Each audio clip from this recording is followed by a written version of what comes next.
Mais malheur à l'homme Nous nous bêtons. à qui le scandale arrive. pensez pour venir. Dis quelque chose. Répète ça. Et si tu ne répètes pas ça bien, ça fait ton colis. Dis, le scandale ne passera jamais par moi pour arriver. Parce que si tu ne pries pas, le diable va te pousser dedans. Tu ne seras pas. Tu seras en train d'affronter les enfants de Dieu sans le savoir. Je te dis que sans le savoir, tu es déjà en face d'un combat que tu ne devais pas faire. Alors que tu es déjà enfant de l'Éternel, tu veux combattre l'Éternel. Ne fais pas. Le scandale va arriver. Mais toi, quitte dedans. Je t'informe. Ça viendra. Ça va continuer par venir. Jusqu'au jour de l'enlèvement. Amen. L'église serait toujours comme ça. Parce que le diable va crier. Et quand il va crier, si toi tu te retrouves dedans, quitte rapidement.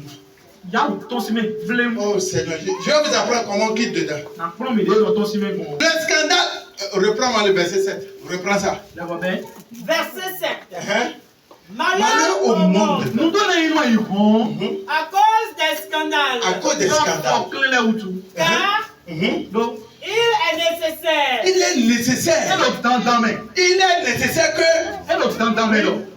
arrive des scandales. C'est ce que Dieu m'a dit. Il est nécessaire que les scandales n'arrivent. Maintenant, si ça arrive, si ça passe par toi, cela veut dire que le Seigneur dit malheur à toi. Le Seigneur ne pardonne plus ça. C'est pour ça qu'il faut faire beaucoup attention. Et ne pas se retrouver nez à nez avec l'Éternel en train de le combattre. Amen. Il y a deux sortes de scandales concrets. Lis la fin de cette là. Mais malheur à l'homme par qui le scandale arrive. C'est ça. Le Seigneur dit quoi? Malheur à celui-là. Vous ne comprenez pas ce que je suis en train de dire. Si vous êtes un leader, quand on parle de scandale, vous allez bien comprendre.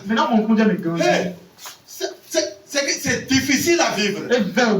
C'est comme que la terre n'a qu'à se fendre comme ça, tu vas rentrer dedans là. Pour que ça finisse là. Mais l'Éternel dit quand ça arrive, malheur à celui-là par qui c'est passé pour venir. On ne combat pas l'Éternel. Tout ce qu'il avait fait, personne n'a survécu. Je vous dis la vérité. Personne n'a combattu l'Éternel et il a survécu. Il y a deux sortes de scandales qui arrivent. Il y a les scandales des fidèles de l'église. Ceux qui te suivent et soi-disant qui sont des leaders. Il y a des fidèles sur qui tu comptes pour mendier ensemble. Et scandale va passer par eux pour arriver. Et deuxième, le scandale peut venir de l'autorité. L'autorité du pays. Ça peut être un roi, ça peut être un président, ça peut être un ministre, ça peut être qui, n'importe qui, mais il est autorité. Comme il se voit grand, il va vouloir attaquer l'église de Dieu. Mais parmi les deux, personne n'a attaqué l'église. Et il a survécu. Il n'y en a pas. Je vous dis la vérité. Parce qu'il faut que je vous apprenne ça. Quand ça commence, je vous dis, quand il y a un scandale, il faut savoir que le retour là, ça vient. Amen. Le retour là, ça vient. Les gens ne disent plus amen. Il faut que je vous enseigne ça. Je ne sais pas si vous comprenez. Allons-y dans le livre d'Exode. Vous allez voir comment les gens, le livre d'Exode. Vous savez, Moïse a pris la mission. Le Seigneur l'a appelé. Il est en train de conduire les enfants d'Israël dans le désert. Et ils Ils sont en train d'aller. Mais il y a 3 hommes. Il y a 3 hommes. On les appelle Corée, Dathan et Abiram. Il vient seulement. Il dit Moïse, pourquoi tu vas les amener tuer dans ce désert? Mais quand il se passe aujourd'hui, et il soulève le peuple contre Moïse. Il soulève le peuple contre Moïse. Et c'est que tout le monde insultait Moïse. Alors que la Bible dit quoi? Il n'y a personne sur la terre comme Moïse. Parce qu'il est fort patient. Moïse ne parle pas. Moïse, il est patient. Mais les 3 hommes là l'ont poussé à bout. Il l'insulte. Il dit tout. Que Dieu est venu nous tuer ici. Moïse a prié. La manne a commencé par pleuvoir du ciel. Après ça, les 3 hommes là, ils sont allés voir Moïse. Regarde, man tout le temps. Nous sommes fatigués. Il faut qu'on mange man avec viande. Les 3 hommes là, ils ont fait. Et Moïse a prié. Et Dieu a fait pleuvoir encore la viande. Et ils ont mangé. Et après, avec tout ce que Dieu fait, ils ne font que critiquer Moïse. Ils ne font que critiquer Moïse. Arrivé au niveau donné, Dieu a dit, allons-y dans le livre de Nombre. Allons-y dans Nombre. Nombre chapitre 16. Il est là? Oui. Ok. Lis-moi à partir du verset 24. L'Éternel a donné un ordre. Aux enfants d'Israël contre ces 30 hommes. Oui, lis. Nombre 16, le verset 24. Il est écrit. Parle à l'assemblée. Et dit. Retirez-vous de toutes parts, loin de la demeure de Corée. Regardez, c'est que les enfants d'Israël, retirez-vous de la maison de Corée là. Oui. De Dathan. Et d'Abiram. Les 3 là, retirez-vous de leur maison. Même si ta maison est collée à eux là, déplace ta maison et quitte à côté d'eux. Parce qu'ils ne me connaissent pas, moi l'Éternel là. La Bible dit, l'Éternel, il est le même hier, aujourd'hui, et il demeurera toujours. Il demeurera toujours. Amen. Suivez ça très bien. Il a dit, quittez à côté d'eux. Continue la lecture. Verset 25. Oui. Moïse se leva et alla vers Dathan et Abiram. Et les anciens d'Israël le suivirent. Ils l'ont suivi. Il parla à l'assemblée et dit, éloignez-vous des tentes de ces méchants hommes. Éloignez-vous de ces méchants hommes. Cela veut dire, si quelqu'un devient scandale pour l'œuvre de Dieu, tu te parles à cette personne, le bâton qui va vouloir frapper cette personne te frappera. C'est pourquoi l'Éternel dit, éloignez-vous de la maison. Soyez distants. Continue la lecture. Et ne touchez à rien de ce qui leur appartient. Ne touchez rien de ce qui appartient à ces 3 hommes-là. Ne touchez rien. De peur que vous ne périssiez en même temps qu'ils seront punis pour tous leurs péchés. Pour que le bâton ne vous frappe pas aussi. Vous faites beaucoup attention. On ne combat pas l'Éternel. Ces 3 hommes ont décidé de combattre l'Éternel. Personne n'a combattu l'Éternel, il a suivi. Je vous dis la vérité. Fouillez toute la Bible. Tous ceux qui se sont levés contre l'Éternel, tous ils sont tombés. Amen. Continue. Verset 27.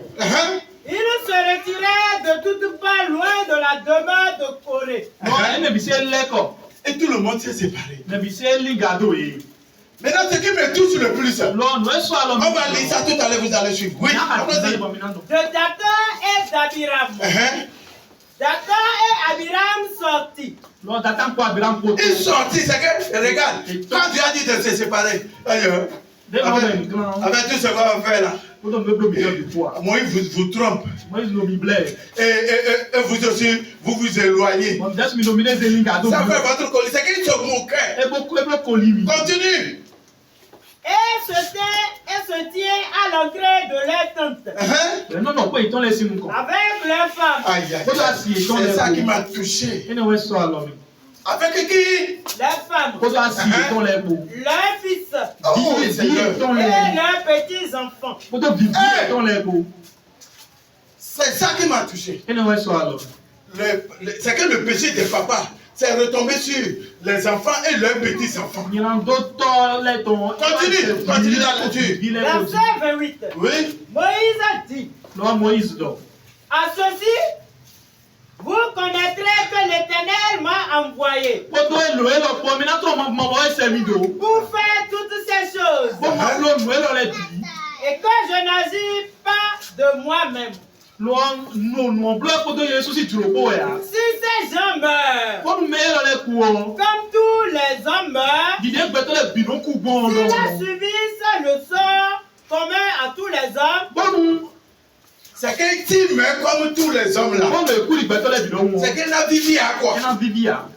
C'est ce que cela veut dire. S'il meurt comme tous les hommes là, ça ne serait pas trop doux. Ça ne serait pas fort. Oui, continue. S'il a subi ça, le sort commun à tous les hommes, oui. Ce n'est pas l'Éternel qui m'a envoyé. Hey. Il a déclaré la parole, oui. Mais, si l'Éternel fait une chose inouïe, si la terre ouvre sa bouche pour les engloutir avec un tout. Si la terre peut s'ouvrir et les engloutir tous avec les femmes, les enfants et les petits-enfants, ça serait trop fort. Continue. Avec tout ce qui les appartient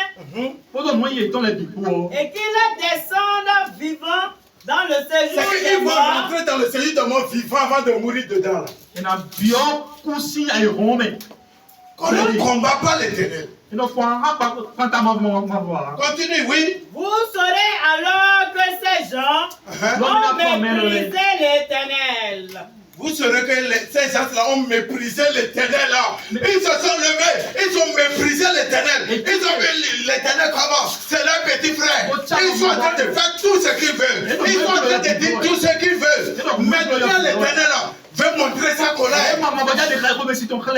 Continue. Verset 31. Verset 31. Quand il achevait de prononcer toutes ces paroles, la terre qui était sous eux se fondit. Amen. Oh, tu n'as pas gravé l'Éternel. La terre qui se trouva en dessous d'eux a ouvert la bouche. La terre ouvrit sa bouche. Et les engloutit. Et les engloutit, les envahit. Eux et leurs maisons. Eux et leurs maisons. Avec tous les gens de Corée et de tous leurs biens. Avec leurs biens. Regarde, quand tu te retrouves en face de l'Éternel, tu le combats. Ça ne s'arrête pas sur toi seul. L'Éternel va frapper tout le monde. Jusqu'à tes biens, l'Éternel ne veut plus. L'Éternel ne veut plus. Alors il enterre tout, il engloutit tout. C'est pourquoi la Bible dit, il est dans la colère, mais riche en bonté. Mais quand tu pousses sa patience à bout, oh Seigneur, et la terre les a engloutis. Les a avalés vivants. Je sais, parce que l'Éternel m'a dit, enseigne mon peuple. Et il y a des gens à travers le monde entier, ils continuent de faire ça. Ils sont devenus des scandales dans les églises. Quand tu le fais, ce qui t'attend, c'est ce que je suis en train de vous enseigner. Ceux qui sont dans les églises, les fidèles, soi-disant fidèles, soi-disant c'est que leader, tu te lèves contre ton supérieur. Ce qui t'attend, ce n'est pas bon.